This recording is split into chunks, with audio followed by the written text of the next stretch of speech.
guys, welcome back to another new video. Welcome back.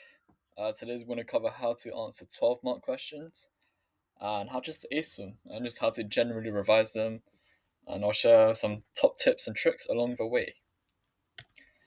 Alright, so before going in, you've got to understand how it's marked. So you have A1 and A2.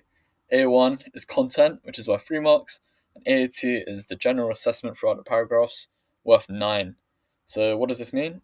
So essentially, there's no need for loads of evidence. You just need to make loads of judgments and weigh up significance. You won't be marked as much for content, so make sure you know how to assess properly. That's the main takeaway from this. Alright, so before going on how to structure your questions, what does assess actually mean? So you just need to make an informed judgment about something, and you need to spam phrases like "this is significant because," or "this is less significant because," "this is more significant because." Essentially, you just need to come to a judgment at the end. Alright, in terms of timings, I would say you want to stick to 1 mark a minute in the most ideal situation. So in a test, obviously geography is a very time pressured exam, so you will need to roughly do a mark a minute. But realistically, your time range should be between 12 to 15 minutes in completing a 12 marker. And if you're really struggling on a 12 marker, the maximum time I would suggest is 20 minutes, sorry. And then you should just move on to the next question because, you need to do the other questions. And I will share how to cut timings later and how to revise them quickly. Alright, so the structure of a 12 mark is very simple. You need an introduction, which is optional.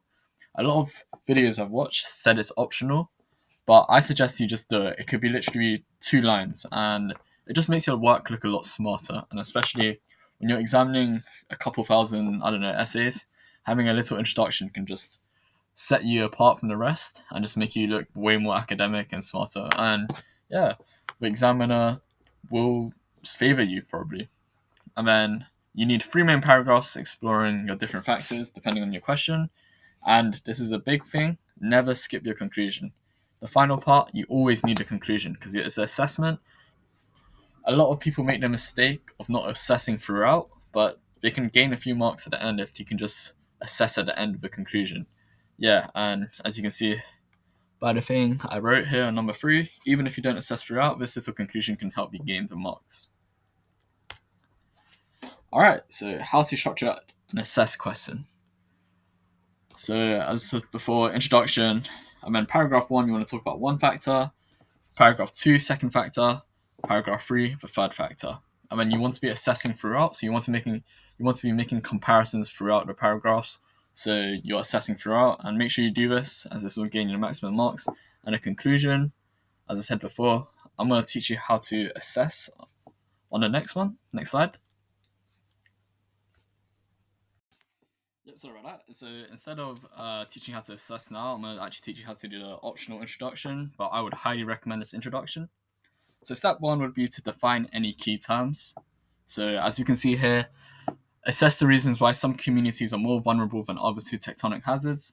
You could define tectonic hazards, vulnerability, or just even communities. And then number 2, this is a big one for me. I always just copy and pasted this into my essays. I always say something like a range of key factors, such as the stuff you're going to say. So what you're going to plan, like let's say it's economic development or physical factors, play a variety of roles on different spatial and temporal scales. So if you read my example paragraph, I define tectonic hazards as hazards resulting from interactions between tectonic plates. And I even gave an example such as an earthquake. And then whilst I didn't define vulnerability, I suggested key factors. I introduced the factors that lead to vulnerability, like economic development or physical location. And then you also always have to mention the spatial and temporal scales, because each factor will have a different role and they will have different impacts on a spatial and temporal scale. And as I said before, I really highly suggest you copy and paste this format and always use the spatial and temporal argument to help you assess, and it just sets the tone. Alright, so on the next slide here, what is spatial and temporal scale? So this is what you're going to do to assess. Spatial, you think about size. So think, is your impact of your factor local, regional, national, international? as temporal, you're thinking time. So is your factor short term or long term? And when you're assessing, you should think about the scale of your factors. So something with a long term impact might be more significant than a short term impact factor. Or let's say your factor has a high range of impacts that spreads internationally compared to another impact where it's quite localized. You could always say that international impacts play a much more significant role. And you always have to assess using this idea, in my opinion. It's a literal cheat code, as I said here, and this will help your assessment be throughout the essay rather than piled in at the end, because this is what separates your work from the people at the top. You always have to assess throughout. All right, so how to write the main paragraphs. So you might be familiar with the PEE structure, but I personally like the PEEH structure, and that stands for Point, Evidence, Explanation, Hacks. And so on the point, you could literally be, say, on one hand, and then insert your factor here. Your factor is highly important because highly important. I mean, you put the context to your point. I mean, the evidence, it should just be your classic place-specific detail, talk about your GDP, the type of plate boundary you're on, whatever. And you always have to mention the facts. This is the easiest part. And remember, guys, don't try to shoehorn every piece of evidence you know. I would say, as I mentioned before in the AO1, as we see here, AO1 is only worth 3 marks. So having lots of evidence doesn't guarantee you high marks. It's about assessing. Let's go back. Yep, explanation, explaining why your factor is long term or short term, and explain how the case study backs up your point. I mean, this is the very key part to ensure you're assessing in your paragraph. So when I mean hacks, as I said before, using the idea of temporal and spatial scale as a cheat code, and you just have to say something like, economic development is a highly significant factor because it is a long term and it affects, long term development and prevents vulnerability. Say something like that. And then using this ensures you've assessed at the end of the paragraphs and make judgments throughout. All right, another high level thing you could do, which I did a lot in my exams, was to apply models to your answers. So, especially for tectonics. Tectonics is a very model heavy subject. So, I would suggest you always in your paragraphs talk about the PAR model, DEGS model, or such as that. So, when talking about human factors, you can always use the PAR model. So, that's a cheat code in itself. And then with DEGS model, you can just talk about how vulnerability fits into your hazard. And later on, when you learn about carbon and water, Kuznets curve is an amazing one. All right. And you just talk about how your evidence fits in. So here we have an example paragraph I'm just going to go through. So here you can see, on one hand, economic development plays the most long-term role in dictating vulnerability as it can determine the level of mitigation and adaptation strategies a country can utilize. So that's my point. It's very simple.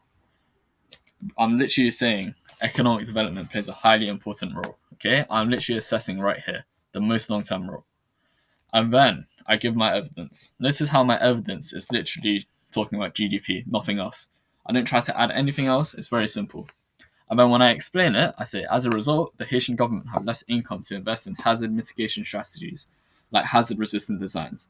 This means that during tectonic events like earthquakes, buildings and infrastructure are more likely to collapse, causing a high number of deaths and cutting off international aid. The explanation is very simple. This is a very simple cause and effect explanation. So if you have lower resistant designs, more collapses occur, more deaths. Very simple. And I suggest you sprinkle your evidence throughout. As I said before, you shouldn't shoehorn it all in. I mean, here I mentioned the 2010 Haiti earthquake, which is a big case study I'm sure you'll do. And I gave how many deaths occurred and when it happened. And I explained how the lack of earthquake regulated buildings led to the destruction. And I linked this to how economic development affects this. And then here, I applied the PAR model. So if you don't know what the PAR model is, long story short, it just shows how human factors lead to a disaster when combined with a tectonic hazard, or any hazard in fact. And then I talked about when applying the PAR model to this event, it is clear that the low economic development is a national root cause leading to the 2011 disaster.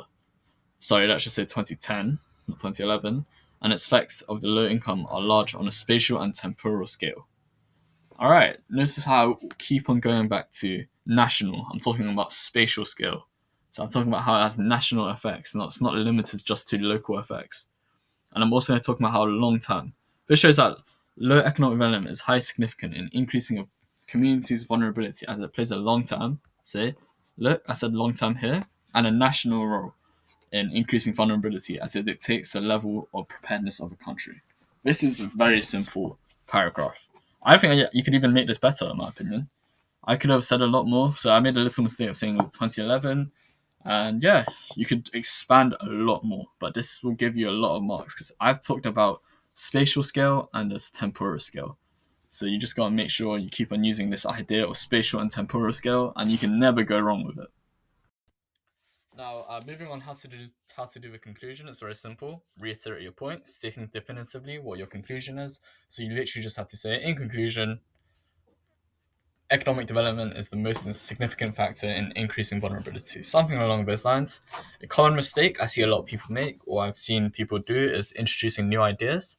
And when you introduce new ideas that you've never talked about in your paragraphs, that you've never analyzed before, it makes your answer seem very shallow and very out of the blue, and it just would not make sense to the examiner.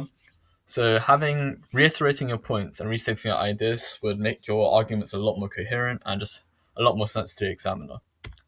Here's an example conclusion for the question I stated earlier. Assess the reasons why some communities are more vulnerable than others to tectonic hazards. So my conclusion would go something like, to conclude, economic development is the most significant factor in dictating vulnerability, as it plays the most long-term role with its impacts being widespread over a country nationally. As a result, this shows that economic development plays the most significant role on both its spatial and temporal scale. Alright, so here, as you can see, if you look back here, I did not introduce any new ideas. I talked about economic development with a long-term role and national impacts. If we look back to this example paragraph here, I literally said the same thing. It plays a long-term and national role. Okay, I haven't introduced any new ideas. I've literally just restated. Right? This just ensures that your conclusion is definitive and you've come to a final judgment instead of being very wishy-washy throughout the paragraphs. And then here we can see economic development plays the most significant role on both a spatial and temporal scale. Again, guys, I don't know if you've taken any lessons away from this video, but please assess using this idea of spatial and temporal scale. So always talk about why your impact or why your factor is the most significant. Is it because it has the most international reach? Is it because it's the most long term? You need to keep on saying this stuff. As I've said, being the most long term. It is the most simple way of doing a conclusion, and you can never be faulted for this. All right, as I said before, I'll give you some tips on how to practice essay writing and how to just get good at timings. So, for the first thing I would do would just to be set a 5 minute timer and plan what you would say in your questions in paragraph 1, 2, 3, and a conclusion with the intro. So, if we go back to here, the question, assess the reasons why some communities are more vulnerable than others to tectonic hazards. In my intro, I'll literally write define tectonic hazards. In my political plan, define tectonic hazards, define vulnerability. That will be my intro.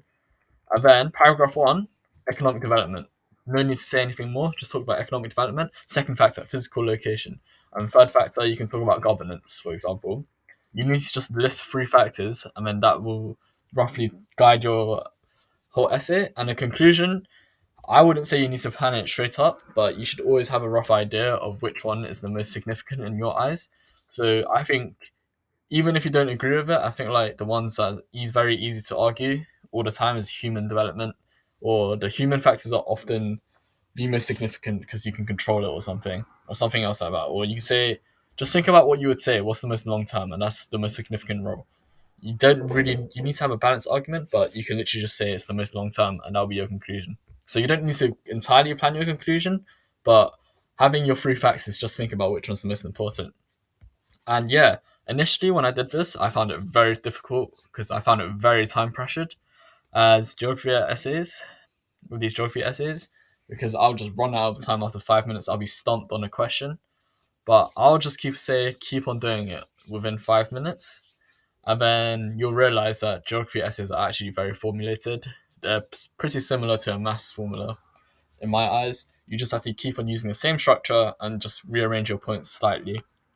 And yeah, eventually, once you get very comfortable with planning essays within 5 minutes, cut your time down to 4 minutes planned, 3 minute plan, 2 minute plan, and eventually you might be able to do like a 1 minute to a minute and a half plan, which is perfect for exam scenario.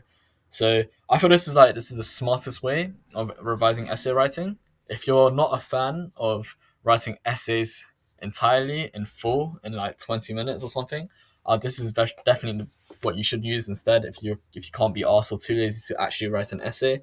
Obviously, writing out the essay is the best help, but I was also very lazy in writing essays eventually, so I just resorted to using this tactic, which in my opinion worked very well. But yeah, just find your own way. But I think planning how to think very quickly about the question really helps you spin your gears in your head, and it's very good practice for the real thing. Yeah, so that's the end of the PowerPoint. I hope you enjoyed this video. And just please leave a comment, like, subscribe, do the usual, run the views up, recommend me to a friend. Side note though, I will be starting a Discord channel very soon, offering tuition, doing help, geography, NEA help, essay writing help. This is mainly focused on Edexcel, but I can also branch out to AQA, WJEC, Educast, all the other ones. Yeah, so keep an eye peeled for that. Keep your eyes out. And yeah, I hope you have a nice day. And good luck with your A-level endeavours whenever you're watching this. And I hope your exams go well if you are watching this before an exam or the night before an exam. But yeah, just good luck. And I'll see you in the next video.